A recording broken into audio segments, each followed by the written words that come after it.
नमस्कार दोस्तों, चलिए जानते हैं छत्तीसगढ़ की 50 फटाफट बड़ी खबरों को सिर्फ 10 मिनट में। लेकिन उससे पहले यह वीडियो आप किस जगह से देख रहे हैं हमें कमेंट में जरूर बताएं। दीनदयाल उपाध्याय भूमिहीन कृषि मजदूर योजना के तहत ग्रामीण भूमिहीन मजदूरों को सालाना 10,000 रुपये सहायता मिलेगी। हालांकि इसका उद्देश्य आर्थिक स्थिति सुधारना और जीवन आसान बनाना है। वहीं सरकार का मानना है कि इससे ग्रामीण विकास को भी बढ़ावा मिलेगा और मजदूरों को स्थिर आय का सहारा मिलेगा। छत्तीसगढ़ में डिजिटल कनेक्टिविटी बढ़ाने की तैयारी तेज हो गई है। मुख्यमंत्री मोबाइल टावर योजना के तहत बस्तर और सरगुजा जैसे दूरस्थ क्षेत्रों में टावर लगाए जाएंगे। हालांकि इससे संचार सेवाएं मजबूत होंगी। वहीं ग्रामीण इलाकों को बेहतर नेटवर्क और डिजिटल सुविधाओं का सीधा लाभ मिलने की उम्मीद है। राज्य विद्युत नियामक आयोग ने बिजली दरों में 24% बढ़ोतरी को मंजूरी दे दी है। हालांकि नई दरें जल्द लागू होंगी। वहीं इस फैसले से घरेलू, व्यावसायिक और औद्योगिक उपभोक्ताओं पर सीधा असर पड़ेगा। बढ़ी लागत का बोझ आम जनता और छोटे व्यापारियों की चिंता बढ़ा सकता है। केंद्रीय कर्मचारियों और पेंशनभोगियों के लिए राहत की खबर है। सरकार ने महंगाई भत्ता 4% बढ़ाने की घोषणा की है। हालांकि नई दर अगले महीने से लागू होगी। वहीं इससे आय में सुधार होगा और महंगाई के असर को कम करने में कुछ हद तक मदद मिलने की उम्मीद जताई जा रही है। प्रगतिशील छत्तीसगढ़ प्रदर्शनी के दूसरे दिन करीब 8,000 नागरिकों ने स्टॉल देखे। हालांकि यहां विकास योजनाएं, तकनीकी नवाचार और सरकारी उपलब्धियां प्रदर्शित की गईं। वहीं बड़ी संख्या में पहुंचे लोगों ने योजनाओं की जानकारी ली और उत्साह भी दिखाया, जिससे आयोजन में खास रौनक देखने को मिली। जांजगीर का प्राचीन विष्णु मंदिर अपनी अद्भुत शिल्पकला के लिए प्रसिद्ध है। माना जाता है कि इसका निर्माण कलचुरी काल में हुआ था। हालांकि मंदिर की नक्काशी और मूर्तियां समृद्ध कला परंपरा दिखाती हैं। वहीं यह स्थल इतिहास और आस्था का अनूठा संगम बनकर श्रद्धालुओं को आकर्षित करता है। प्रधानमंत्री आवास योजना के तहत छत्तीसगढ़ में निर्माण तेजी से चल रहा है। अब तक 50% से अधिक लक्ष्य पूरा हो चुका है। हालांकि इससे गरीब परिवारों को पक्के घर मिलने की दिशा में बड़ी प्रगति हुई है। वहीं राज्य में बुनियादी विकास को भी नया बल मिला है। राज्य में घरेलू एलपीजी सिलेंडर अब लगभग 450 रुपये में उपलब्ध कराया जा रहा है। हालांकि 200 रुपये प्रति सिलेंडर सब्सिडी भी मिलेगी। वहीं इससे परिवारों के गैस खर्च में बड़ी राहत मिलेगी और रसोई बजट पर बोझ कम होने की उम्मीद जताई जा रही है। छत्तीसगढ़ सरकार ने होली पर कर्मचारियों को राहत देने का फैसला लिया है। हालांकि सैलरी और महंगाई भत्ते में बढ़ोतरी की घोषणा हुई है। वहीं इससे कर्मचारियों को त्योहार पर आर्थिक सहारा मिलेगा और सरकारी कर्मचारियों में खुशी का माहौल देखने को मिल रहा है। गली मोहल्लों की सड़कों के सुधार के लिए 1 करोड़ रुपए की मंजूरी दी गई है। हालांकि काम जल्द शुरू होगा। वहीं इससे स्थानीय सड़कों की स्थिति बेहतर होगी और नागरिकों को सुरक्षित व सुगम आवागमन की सुविधा मिलने की उम्मीद जताई जा रही है। प्रधानमंत्री आवास योजना के तहत छत्तीसगढ़ में 2.80 लाख परिवारों को पक्का मकान मिलेगा। हालांकि इससे कमजोर आर्थिक वर्ग को स्थायी आवास का सहारा मिलेगा। वहीं सरकार का कहना है कि इससे जीवन स्तर में सुधार होगा और ग्रामीण विकास को भी नई गति मिलेगी। महतारी बंधन योजना की अगली किस्त जल्द जारी हो सकती है। हालांकि पात्र किसानों के लिए केवाईसी अनिवार्य कर दी गई है। वहीं अधिकारियों ने साफ कहा है कि केवाईसी अधूरी होने पर भुगतान रुक सकता है, इसलिए लाभार्थियों को जल्द प्रक्रिया पूरी करने की सलाह दी गई है। राज्य सरकार ने नई जल परियोजना को मंजूरी दे दी है। हालांकि इसका उद्देश्य हर गांव और घर तक शुद्ध पेयजल पहुंचाना है। वहीं अधिकारियों का कहना है कि इससे सुरक्षित पानी की उपलब्धता बढ़ेगी और ग्रामीण क्षेत्रों में स्वास्थ्य सुधार को भी बल मिलेगा। रमजान के दौरान मुस्लिम कर्मचारियों को विशेष सुविधा दी जाएगी। हालांकि कार्य समय में लचीलापन और कुछ राहत प्रदान की जाएगी। वहीं सरकार का कहना है कि यह फैसला धार्मिक सहिष्णुता और कर्मचारी कल्याण को ध्यान में रखकर लिया गया है। मुख्यमंत्री ने जल संरक्षण को जन आंदोलन बनाने का आह्वान किया है। हालांकि लोगों से सक्रिय भागीदारी की अपील की गई। वहीं प्राकृतिक संसाधनों के सतत उपयोग पर जोर देते हुए सरकार ने जल बचाने की दिशा में सामूहिक प्रयास जरूरी बताए। राष्ट्रीय सेवा योजना का 7 दिवसीय शिविर सफलतापूर्वक संपन्न हुआ। हालांकि इसमें ग्रामीण जागरूकता और श्रमदान पर जोर दिया गया। वहीं स्थानीय लोगों ने विद्यार्थियों के योगदान की सराहना की, जिससे सामुदायिक विकास और सहभागिता को बढ़ावा मिला। एथेनॉल संयंत्रों से 35,000 से अधिक ग्रामीण प्रभावित बताए जा रहे हैं। हालांकि लोगों ने जल और पर्यावरण समस्याओं की शिकायत की है। वहीं प्रशासन ने मामले की समीक्षा कर समाधान के लिए कदम उठाने का आश्वासन दिया है। आंगनबाड़ी सहायिका पदों के लिए आवेदन आमंत्रित किए गए हैं। हालांकि उम्मीदवार तय तारीख तक ऑनलाइन आवेदन कर सकते हैं। वहीं इस भर्ती से बच्चों के पोषण और विकास सेवाओं को मजबूत करने की उम्मीद जताई जा रही है। छत्तीसगढ़ ऊर्जा राजधानी बनने की दिशा में तेजी से आगे बढ़ रहा है।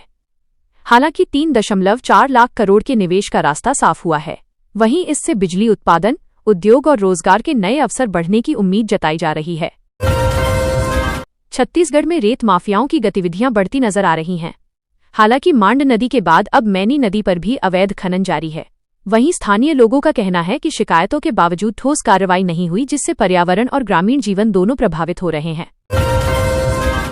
पोहा फैक्ट्री का वीडियो वायरल होने के बाद प्रशासन ने सख्त कार्रवाई की है। हालांकि कर्मचारियों के अस्वच्छ तरीके से पैकिंग करने का मामला सामने आया। वहीं खाद्य सुरक्षा मानकों के उल्लंघन पर फैक्ट्री का लाइसेंस सस्पेंड कर जांच शुरू कर दी गई है।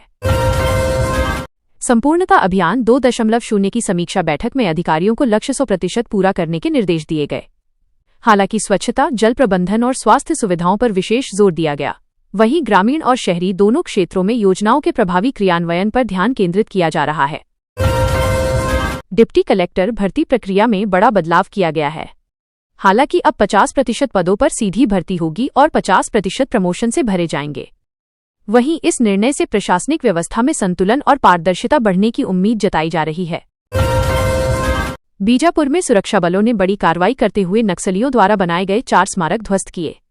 हालांकि जंगलों में सर्च ऑपरेशन जारी है। वहीं क्षेत्र में सुरक्षा व्यवस्था कड़ी कर दी गई है ताकि किसी भी गतिविधि पर नजर रखी जा सके। छत्तीसगढ़ विधानसभा का बजट सत्र 23 फरवरी से शुरू होगा। हालांकि सियासी हलचल तेज हो गई है। वहीं विपक्ष ने किसान, बेरोजगारी और कानून व्यवस्था जैसे मुद्दों को जोरदार तरीके से उठाने की तैयारी का दावा किया है।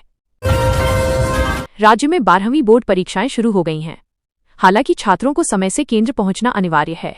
वहीं मोबाइल और इलेक्ट्रॉनिक उपकरण ले जाना प्रतिबंधित किया गया है और परीक्षा संबंधी जानकारी आधिकारिक माध्यम से प्राप्त करने की सलाह दी गई है।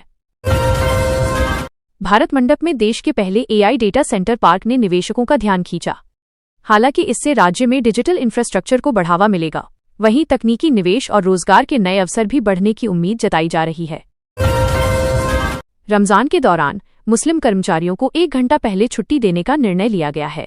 हालांकि इससे रोजा रखने वाले कर्मचारियों को राहत मिलेगी। वहीं सरकार का कहना है कि इससे धार्मिक सहिष्णुता और कर्मचारी संतुलन दोनों को बढ़ावा मिलेगा। धमतरी में 12वीं परीक्षा के पहले दिन 27 छात्र अनुपस्थित रहे। हालांकि परीक्षा शांतिपूर्ण माहौल में संपन्न हुई। वहीं छात्रों ने निर्धारित नियमों के अनुसार परीक्षा दी और प्रशासन ने व्यवस्थाओं को संतोषजनक बताया। कांग्रेस ने राज्य सरकार पर तीखा हमला बोला है। हालांकि विपक्ष का कहना है कि नीतियों से राज्य को नुकसान हो रहा है। वहीं सामाजिक और आर्थिक प्रभावों को लेकर भी चिंता जताई गई है, जिससे राजनीतिक माहौल गर्माता नजर आ रहा है। मनोज दयाल को कुशाभाऊ ठाकरे पत्रकारिता विश्वविद्यालय का नया कुलपति नियुक्त किया जाएगा।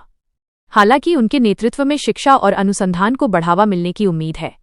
वहीं पत्रकारिता प्रशिक्षण को मजबूत बनाने पर भी विशेष जोर रहेगा। सेन समाज ने नया सामाजिक नियम लागू किया है। हालांकि मंगेतर को फोन पर अकेले बातचीत की अनुमति नहीं होगी। वहीं समाज का कहना है कि यह परंपरा और पारिवारिक मूल्यों की रक्षा के लिए जरूरी कदम है, जिस पर युवाओं की अलग अलग प्रतिक्रियाएं सामने आई हैं। विशाल ददलानी ने हालिया न्यायिक फैसले पर प्रतिक्रिया दी है। हालांकि उन्होंने न्याय व्यवस्था में पारदर्शिता और समानता की बात कही। वहीं उनके बयान के बाद सोशल मीडिया पर बहस तेज हो गई है। प्रधानमंत्री आवास योजना की पंचायत स्तर पर समीक्षा की गई। हालांकि अधिकारियों को अधूरे मकानों का निर्माण जल्द पूरा करने के निर्देश दिए गए। वहीं ग्रामीण विकास को गति देने पर विशेष जोर दिया गया। AI इम्पैक्ट समिट में छत्तीसगढ़ का स्टॉल आकर्षण का केंद्र रहा। हालांकि राज्य की डिजिटल पहल और तकनीकी नवाचार प्रदर्शित किए गए। वहीं निवेशकों ने परियोजनाओं में गहरी रुचि दिखाई। राज्य में शिक्षकों की भर्ती का विज्ञापन जल्द जारी होने की संभावना है। हालांकि हजारों पदों पर नियुक्ति की तैयारी है। वहीं इससे शिक्षा व्यवस्था मजबूत होने की उम्मीद जताई जा रही है। नारायणपुर में टीकाकरण शिविर आयोजित किया गया। हालांकि कई गांवों में बच्चों और गर्भवती महिलाओं को टीके लगाए गए। वहीं स्वास्थ्य सुरक्षा बढ़ाने पर जोर दिया गया। आंगनबाड़ी सहायिका पदों के लिए आवेदन की अंतिम तिथि तय की गई है। हालांकि योग्य उम्मीदवार निर्धारित समय तक आवेदन कर सकते हैं। वहीं भर्ती से पोषण और बाल विकास सेवाओं को मजबूती मिलेगी। प्रधानमंत्री ग्रामीण आवास योजना के लिए 8,500 करोड़ रुपए का बजट रखा गया है। हालांकि इससे बेघर परिवारों को पक्का घर मिलेगा। वहीं ग्रामीण सुरक्षा और जीवन स्तर सुधारने पर जोर है। मुख्यमंत्री खाद्यान्न सहायता योजना के तहत गरीब परिवारों को रियायती राशन मिलेगा।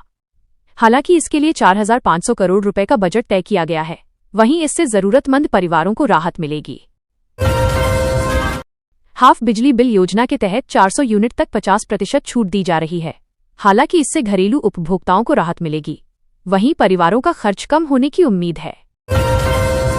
नोनी सुरक्षा योजना के तहत बालिकाओं को 18 वर्ष की उम्र पर आर्थिक सहायता दी जाएगी। हालांकि इसका उद्देश्य शिक्षा और सशक्तिकरण बढ़ाना है।